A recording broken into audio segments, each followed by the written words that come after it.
যে রোদ চাতে রোদ মনে করে আসে, আমরা এই ভাড়ায় কাজ করলে আবার আমরা এই সময় পাইলে আমরা মনে করি হাসি পাই, মানে বাতাস লাগে, হাওয়াটা লাগে, এটি খুব ভালো লাগে। আর গাছ কাটলে তো রোদ পড়বো। এই গাছটি ছিল মানুষ একটু বইয়া শান্তি পাইছে, বাতাস মানে এটি শুনছিগুলো কাটিয়ে হলে তাহলে তো মানুষের নানান সমস্যা হয়ে যাবো।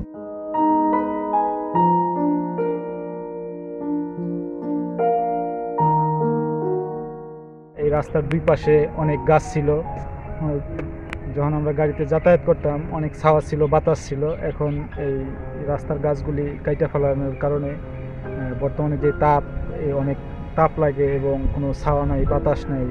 আমরা সকাল 7টা থেকে শুরু হয়, আর মনে করেন আমরা এই যে সারাদিন যে 6টা পর্যন্ত আমরা যে রোদ্রই থাকে, একটা লোক যে একটু 8 বছর চলবো এর কোনো সিস্টেম এই জায়গায় নাই।